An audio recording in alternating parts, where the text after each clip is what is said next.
अरे रोहित भाई, ये क्या हो रहा है? जिस आईपीएल के लिए इतनी मारामारी हो रही थी, किसी की मालकिन मैच हारने के बाद रो रही थी, किसी की मालकिन जीतने के बाद घोड़े बेचकर सो रही थी। उस आईपीएल का खिताब जीतने वाली कोलकाता नाइट राइडर को सिर्फ 20 करोड़ रुपए मिले। फिर भाई फाइनल की हार जीत में फैसला क्या रह गया? 13 करोड़ तो वो फाइनल हारने वाले हैदराबाद वाले भी ले गए। भाई जिस तरह से माहौल बना रखा था, सभी टीमों ने पूरा एडी चोटी का जोर लगा रखा था, उस हिसाब से हमने तो सोचा भाई जीतने वाले को 300-400 करोड़ तो मिलते ही होंगे। भाई ये सब तो मेरी समझ से परे है। 20 करोड़ का इनाम जीतने वाली कोलकाता ने 25 करोड़ तो अकेले मिचेल स्टार्क को दे रखे हैं। इस इनाम से तो उनकी अकेले की फीस पूरी ना हुई, बाकी खिलाड़ी रह गए अलग से। अरे बबूमा भाई, तुम बैल बुद्धि था, बैल बुद्धि ही रहेगा। जब ये सब बातें तेरे लेवल की है ही नहीं, फिर इनमें घुसने की क्यों कोशिश कर रहे हो? 20 करोड़ की राशि को तो ऐसे कम बता रहे हो जैसे खुद तो अंबानी के दामाद हो। अरे पता भी है तुम्हें 20 करोड़ में कितनी जीरो होती है? जितनी तुम्हारी हाइट नहीं, उससे लंबा तो 20 करोड़ का चेक बनेगा। भाई 20 करोड़ बहुत होते हैं, अगर एक बार मिल जाए तो पूरी जिंदगी आराम से कट जाए। अरे भाई बाबर, मुझे तो ऐसा लगता है तुम्हारे अंदर दिमाग की जगह भरा है गोबर।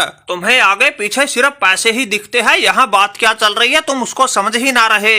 अरे मुझे भी पता है भाई, 20 करोड़ की राशि बहुत होती है, लेकिन मैं तो ये पूछ रहा हूँ, जिस आईपीएल ने खेल प्रेमियों से लेके सभी खिलाड़ियों का भी पारा इतना चढ़ा रखा था, चारों तरफ हाहाकार मचा रखा था, पैट कमिंस और मिचेल स्टार्क जैसे एक एक खिलाड़ी पर ही 20-20, 25-25 करोड़ लुटा रखा था। अरे टीम के बाहर होने पर कोहली जैसे हजारों करोड़ के मालिक भी फपक फपक के रो रहे थे। शाहरुख खान जैसे दिग्गज भी मैच के चक्कर में पूरी रात ना सो रहे थे, हर चौके छक्के पर ताली बजाने के लिए कुर्सी से खड़े हो रहे थे। अरे 100 बात की एक बात, मैच के चक्कर में आधे से ज्यादा हिंदुस्तान ने जाग के निकाली है अपनी रात। उस आईपीएल में भाई जीतने वाली टीम को 20 करोड़ से तो नहीं बनेगी बात, कम से कम 100 करोड़ तो होने ही चाहिए।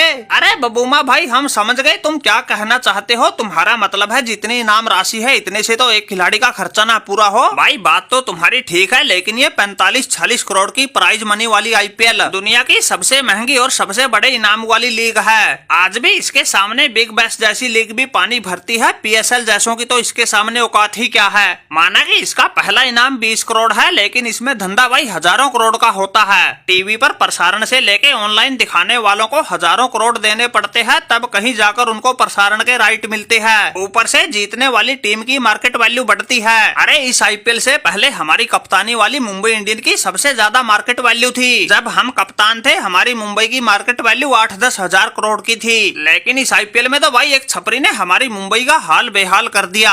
अब तो पता नहीं क्या बचा है क्या नहीं। इसलिए बबूमा भाई, इनाम भले ही थोड़ा हो, लेकिन इसके पीछे का खेल बहुत बड़ा है, और ये थोड़ा भी तुम्हें इतने बड़े तामझाम को देखकर लगता है, वरना क्रिकेट में कई लीग मिलकर भी आईपीएल के बराबर नहीं। अरे रोहित भाई, ये इनाम बबूमा को लगता होगा थोड़ा, हमें तो बहुत लगता है। तुम जैसे तैसे करके एक बार पाकिस्तान वालों को आईपीएल में मौका दिलवा दो, अगर तुम्हारी आईपीएल में 4 चांद ना लगा दे तो फिर कहना। तुम्हारी आईपीएल की मार्केट वैल्यू भी बढ़ेगी, पॉपुलरिटी का तो कहना ही क्या। ऐसे ऐसे खतरनाक मुकाबले होंगे, लोग बिल्कुल सांसें थाम के देखेंगे। लेकिन पता नहीं जिस दिन हम आईपीएल खेलेंगे वो दिन हमारे नसीब में है या नहीं। वैसे सनाका भाई, तुम कैसे मुंह लटका के बैठे हो? तुम भी कुछ बोलो, अपने अंदर के राज खोलो।